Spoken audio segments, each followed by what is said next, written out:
E aí galera, tudo bem? Começando mais um vídeo aqui no canal. Hoje eu vou falar de um assunto polêmico, geralmente gera muita polêmica, né?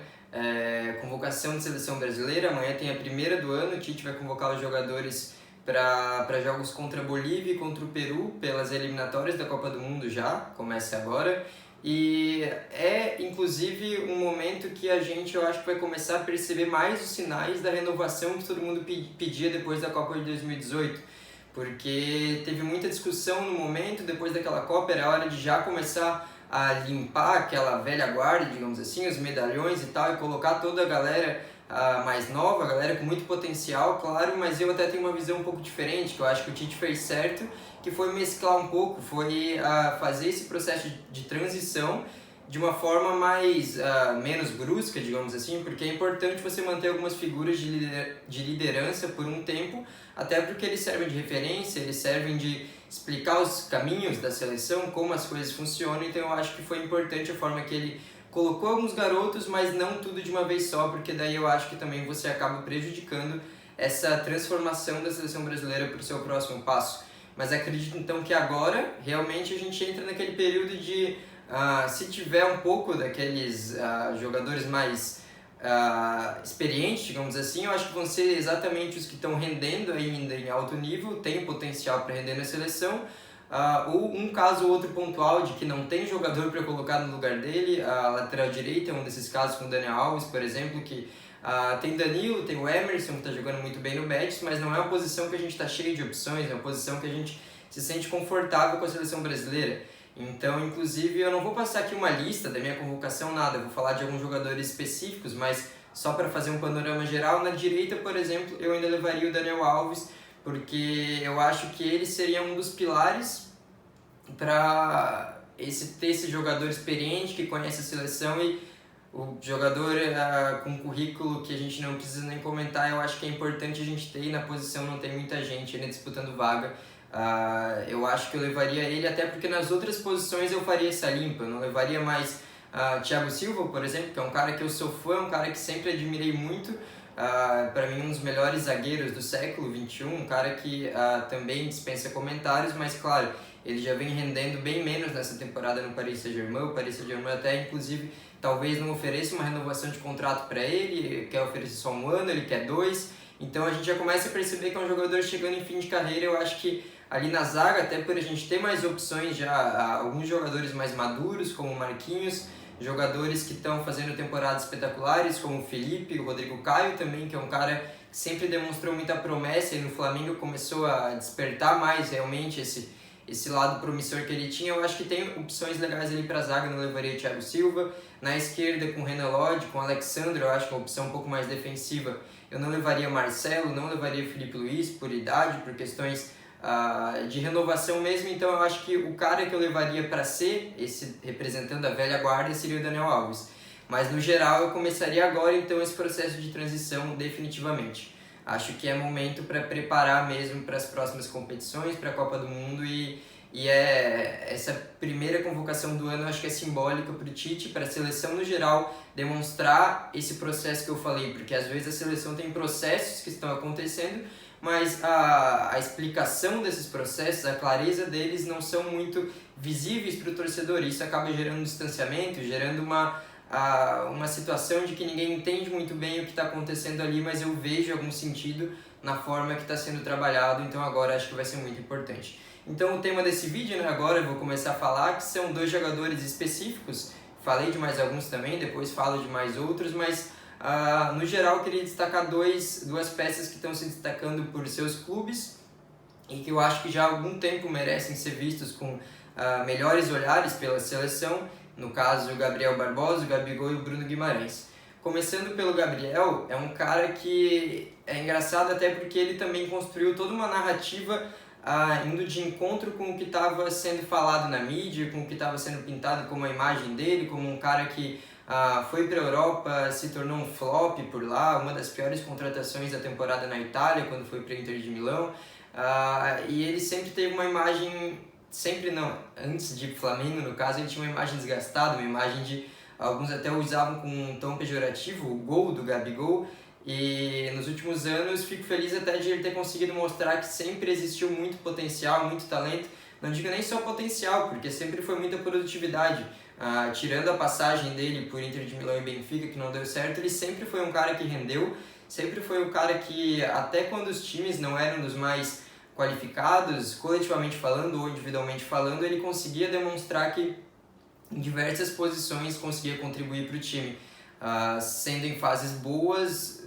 da equipe ou em fases ruins. Um cara que no Santos, em 2 passagens, já fez muito. Quando voltou, ele se destacou em uma equipe que, coletivamente falando, como eu falei, ela não era tão, não chamava tanta atenção, então ele merecidamente ganhou essa transferência para o Flamengo, e agora a gente percebe, não preciso também comentar o potencial dele, porque é muito óbvio. Eu acho que as pessoas que duvidavam da qualidade dele e do poder de decisão, algo do tipo, já não duvidam mais, ainda mais depois da final da Libertadores, onde ele mostrou que é um cara que está 90 minutos ligado e cada vez mais concentrado, cada vez mais usando a sua confiança de forma, unindo confiança com tranquilidade, digamos assim, porque daí eu acho que a gente vê a melhor versão dos jogadores. Tem jogador que tem uma extrema confiança, autoconfiança, até aquela questão de você ter uma arrogância que faz bem no futebol. Tem muito jogador que tem isso, mas às vezes ele não mistura com também não faz esse equilíbrio com o lado da calma, de você ter tranquilidade, frieza em diversos momentos. E daí você tem exemplos, por exemplo, como o Felipe Melo. Posso dizer que é um cara que tem muita confiança, mas sem esse lado da calma. Às vezes ele até em partidas que ele vai jogando bem, é um jogador com muita qualidade também, ele acaba prejudicando por indo além da concentração, estourando alguns limites. Gabigol, para mim, ele une perfeitamente confiança com frieza para decidir em momentos complicados, e eu acho que também por isso ele é um cara que merece estar nessa convocação. Eu acho, inclusive, que o Tite vai convocar, porque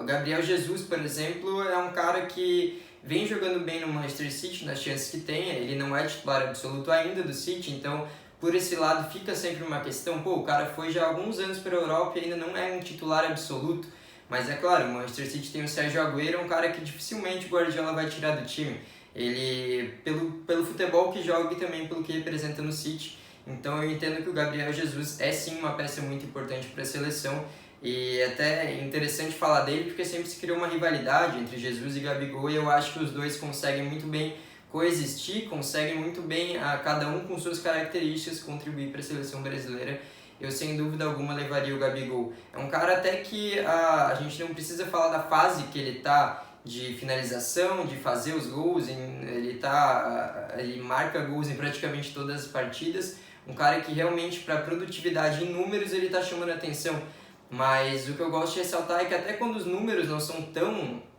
exorbitantes assim, ele consegue contribuir, porque ele é aquele jogador que a gente consegue observar. Ele está todo momento oferecendo opção de passe, ele está todo momento testando a linha de impedimento do adversário, ele está todo momento fazendo aqueles movimentos que quebram a estrutura adversária. Então isso é para mim o que mais chama a atenção no Gabigol, até nas fases que ele não está tão brilhante assim em termos de números. Para mim ele contribui muito coletivamente falando, porque só de fazer esse movimento ele já está contribuindo com que o time dele crie chances, ocupe mais o campo adversário, faça com que o seu rival fique mais sufocado, tenha uma saída de bola até mais sufocada, porque ele não consegue jogar de forma tão agressiva, sabendo que tem jogadores como o Gabigol do outro lado fazendo esse movimento de quebrar suas linhas a qualquer momento ou de oferecer perigo a todo momento. Então eu acho que ele certamente tem que estar nessa lista do Tite, espero ver o nome dele lá. E outro jogador é um cara que até já foi tema de vídeo aqui no canal, Bruno Guimarães, um cara que eu acompanho também há muito tempo no Atlético Paranaense. Eu acho que depois ele já tinha um futebol no ano passado digno de seleção brasileira, até no final de 2018 ele já tinha esse futebol, mas claro, a gente entendia que ainda não era o momento, ainda era muito cedo talvez. Compreendo até essas fases que eu falei que a seleção brasileira visa, e acho inclusive que a decisão de levar ele para o torneio pré-olímpico e não ter apressado essa entrada dele na seleção principal foi muito positiva. Se a gente observar que ele foi capitão na maioria dos jogos, e foi a peça que chamou mais atenção, foi o melhor jogador do torneio, foi o cara que realmente nos momentos complicados chamou a responsabilidade, colocou a bola debaixo do braço e tomou conta daquele time, do meio campo, do lado defensivo, do lado ofensivo, como eu falei no vídeo que eu vou colocar aqui para vocês. Ele é um cara que conseguiu dominar muito bem as partidas, como ele dominava pelo Atlético Paranaense, como está dominando agora no Lyon, ele conseguiu dominar já com a camisa da seleção e com a faixa de capitão no braço. Então eu acho isso muito importante também para a confiança do jogador, para ele se ambientar com essa sensação de estar com a camisa amarela. E eu acho então que agora é o momento de você falar obrigado por sua participação na pré-olímpica. Ainda tem a opção de jogar as Olimpíadas, é inclusive um sonho dele, eu acho que ele pode participar desse campeonato, mas no momento fazer parte da seleção principal, porque ele já tem 22 anos, então eu acho que já é a idade para você não deixar aquele cara totalmente encostado em um nível abaixo, mesmo sendo muito qualificado como Seleção Olímpica do Brasil, claro, ele já tem futebol, já tem tamanho para estar entre os grandes jogadores do país e até como ele está demonstrando agora na chegada dele no Lyon, ele até muitos jogadores chegam na Europa precisando de adaptação, como até o próprio Gabigol precisou e não teve essa adaptação da forma que a gente imaginava. O Bruno Guimarães é um cara que chegou já nos 3 primeiros jogos, já foi o melhor em campo nas 3 vezes, dominou da forma que eu falei, defensivamente falando e ofensivamente falando, encantou toda a mídia francesa e é um cara que realmente está em alta e o futebol dele não é só de momento. Acredito que o hype dele, digamos assim, surgiu agora, nas últimas semanas, nos últimos meses, mas quem acompanha já há um bom tempo sabe que é raro ver ele fazer uma partida ruim, e partidas como aquela contra a Juventus, por exemplo, ou contra a seleção argentina no último jogo do pré-olímpico, eram na verdade habituais no Atlético Paranaense, não eram partidas que saltavam aos olhos por serem raras, elas saltavam aos olhos, claro, por ser um jogador diferenciado, mas era rotina para ele. O difícil é a gente encontrar os jogos que ele não tinha esse nível tão acima da média no meio-campo. Então eu acho que esses 2 jogadores vão ser essenciais agora para o Tite, para ele demonstrar que ele está ligado na evolução dos jogadores que não vinham sendo convocados e que ele está pronto para entrar nessa nova fase de dar uma refrescada mais firme, digamos assim, na seleção brasileira depois de um 2019 que foi dessa transição que para alguns foi um pouco mais lenta, mas entendo que faça parte do processo. Tem algumas outras peças também que valem ser discutidas, como o Bruno Henrique, que muita gente está falando, é um cara que pelo futebol que está jogando também merece ser lembrado. Eu acho que o Dudu é um cara que nunca foi lembrado, mas até por a seleção tá faltando jogadores que ajudem na criatividade, até às vezes o Neymar acaba ficando muito peso nele, até pela fase um pouco menos impressionante do Arthur, digamos assim, às vezes falta um cara mais criativo. Então o Dudu para mim é um cara que vale muito a gente lembrar, porque ele finaliza muito bem, ele tem um jogo muito bom de segundo atacante, de ponta, mas ele também é um cara que constrói muito o jogo, ele cria muitas jogadas para os companheiros. Eu acho interessante lembrar dele. Tem o Fred do Manchester United, que muita gente está falando do Gerson, do Matheus Henrique, 2 jogadores que eu também lembraria, talvez até levaria o Gerson, mas eu também lembro do Fred, acompanho ele também diariamente, quase todos os jogos do Manchester United. É um cara que está fazendo uma temporada excelente, ele teve o início dele também no Manchester United não foi dos melhores, depois de bons anos no Shakhtar, mas recentemente ele evoluiu muito e provavelmente ele vai ser até o melhor jogador da temporada do United. É um cara que está fazendo de tudo ali no meio campo, eu acho que vale também dar mais uma chance para ele, porque se ele continuar na fase que está jogando agora, vai se tornar um dos principais meias da Premier League, e eu acho que é sempre bom você ter esses jogadores logo na seleção para ambientar eles ao elenco, ao ambiente da seleção mesmo, para não às vezes acontecer um caso que a gente já viu várias vezes, de jogadores que demonstram potencial na Europa, mas não são tão lembrados, e quando eles vão ser lembrados, depois de 2, 3, 4 anos de bom nível, às vezes parece que não bate ali alguma coisa e isso acaba prejudicando o rendimento deles. Então eu acho que vale a lembrança para o Fred, para alguns outros jogadores também que eu já citei, mas hoje quis focar mesmo no Gabigol e no Bruno Guimarães, que para mim são 2 peças que precisam estar nessa convocação amanhã. E é isso aí, então peço para deixarem nos comentários quem vocês convocariam, algum jogador especial, se concordam ou discordam com a minha visão de que eles devem estar lá. E curtam, compartilhem, mandem aí para os amigos que se interessam pelo assunto, que gostam do Gabigol ou do Bruno Guimarães ou não gostam. E é isso aí, um abraço e até o próximo vídeo.